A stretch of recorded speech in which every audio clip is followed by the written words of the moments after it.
Hello everyone, it's Cassie and welcome back for another Trinity Stamps video. Today we're going to be using our dies in a creative way.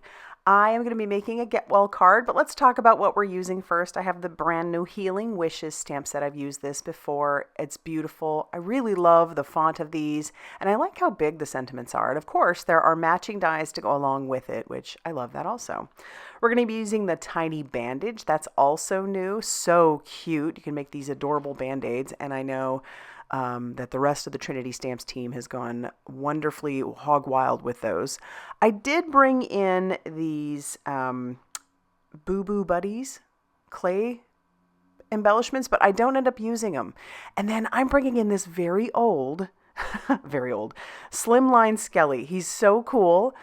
He was obviously brought out for Halloween, and he fits perfectly on a Slimline card, but I have him, and I thought he's going to go perfectly for what I'm thinking. I'm also bringing in some soft white vellum and then some rip and stick sheets of tape. So we are going to make an X-ray. At least that was the hope I was going for. So I'll pull out a piece of my vellum, and then I'm going to pull out a piece of this rip and stick paper. It's double-sided. So I'm going to peel off one of the pieces or one of the sides, and then we're going to stick our vellum right down to it. I was thinking I could salvage some of those pieces. I don't end up salvaging any of it, any of the excess, and that's okay too. So we're going to stick that vellum right down on top, and then we're going to end up trimming off any of the excess where there's no vellum, but there's just some of the tape. You could keep it if you want to. I decided not to. All right, and so now you have your vellum, and you've got a shiny side and your matte side. The matte side is your actual vellum. The shiny side is your release paper, so keep that in mind. I'm pulling out my little Slimline Skelly, and we're going to just position him around. I don't need him to be full size, so I'm actually going to just tape him down and run him through the die cutting machine like this, because I don't need all of him. And then I'm going to trim off the excess, and we'll save that other piece with the vellum and the release paper for another time. So I've got this piece of black cardstock. This is actually trimmed down to 4 1/4 by 5 1/2 inches. So it's the full front of an A2 size card. And I was kind of trying to play around with how I wanted this to look. Did I want this to be a full size X-ray? Do I want it to be partial and then be landscape card? So I started out by trying to make this look like a landscape card, and I end up trimming it down later, but we'll just go with what we have for now. I'm keeping the negative piece so that if I want to stick down my pieces using that, which I do for the first few pieces, it's easy to do. And I'm just using my reverse tweezers after I've pulled off the release paper. Now, the reason you want to use something like the tape I'm using, or the rip and stick tape that I am using, is that vellum, if you've not used it before, I'm sure most of you have, but if you haven't used it before, vellum will show whatever adhesive you're using behind it. So if you decided you just wanted to use a dollop of glue, you're going to see it through your vellum. So when you use something like this rip and stick full-size sheet of tape, it covers the entire bit of vellum, and so it's all adhesive back there. So that's all you're going to see. All right, for a few of these pieces, as you can see, Skelly is upside down, and I've got some of those die cut pieces that are still inside of him. What I didn't realize is that some of the pieces, the release paper disappeared, or it stuck in my negative piece, and the vellum with the sticky stuck in there. And that happened actually with the fingers. You'll see here as I pull away, like, oh, there's some of the fingers.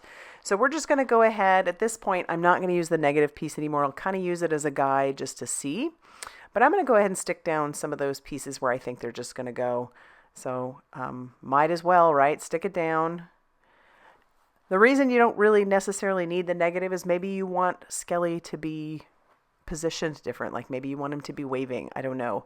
You can use the mask that is, or not mask, but the shadow piece that's in there, and you can attach him down just the way you see him, or you can attach him down however you want. You can move him around, which is kind of fabulous.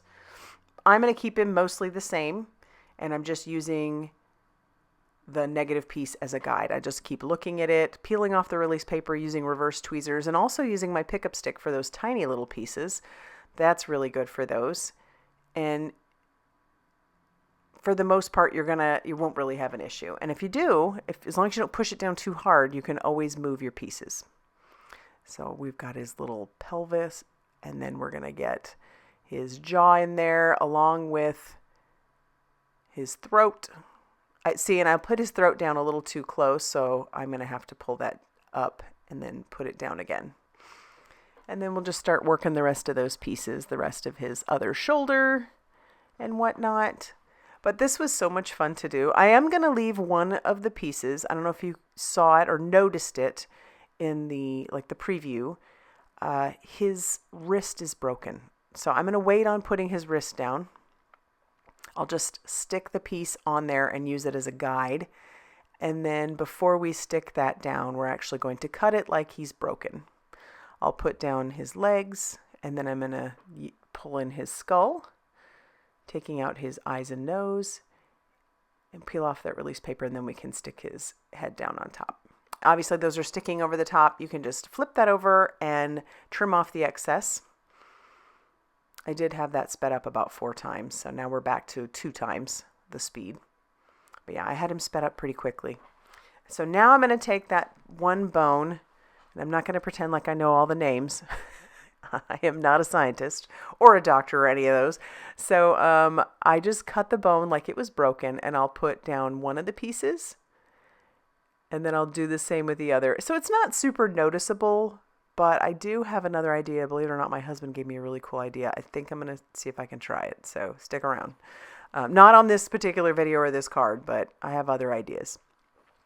All right, so now we're going to cut out our tiny bandage pieces, and then I'm going to stamp out my sentiments using some VersaFine Clair Nocturne ink. It's just a nice crisp black pigment ink. I like how black it is and how it's just very crisp. It's perfect for embossing. I'm not going to emboss these, but I do like it for that.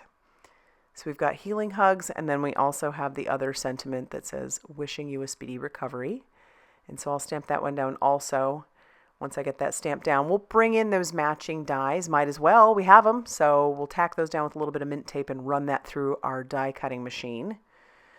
And at this point, I still wasn't convinced how I wanted this card to lay out. So finally decided we're going to go ahead and trim him down. And then we're going to trim down a piece of gray cardstock that's just going to sit right behind him. It'll shadow that. So it'll look a little bit like an x-ray. And we'll start adhering our pieces together. So I'll put our Band-Aid together. We're going to put our sentiment right over the center. We're going to put the healing hugs over that. We'll save the wishing you a speedy recovery for the inside of the card. But we'll go ahead and glue that down. And then we can glue down our x-ray to our gray mat. So it's starting to come together. Hopefully you saw that happening.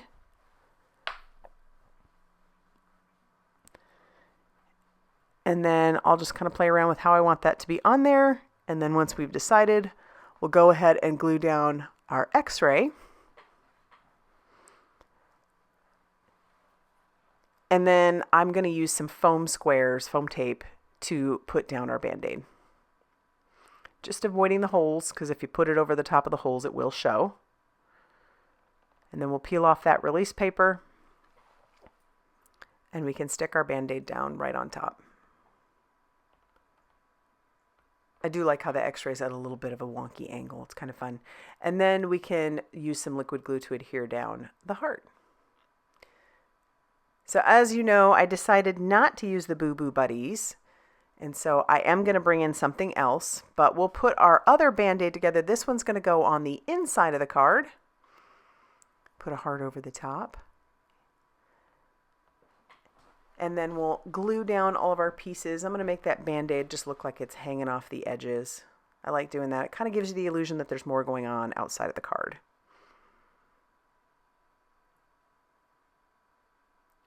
All right, so we can glue down our sentiment now. And then we can trim off the excess of the Band-Aid.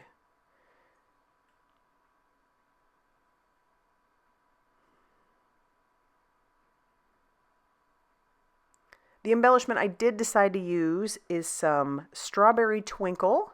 These are a very light pink, and they have these sparkly bits to them. I'm going to use my pickup stick to put those down. We'll glue those down with a little bit of liquid glue, and the tidy tray is holding everything in place. So once I get all those put down, that's actually going to finish off the card.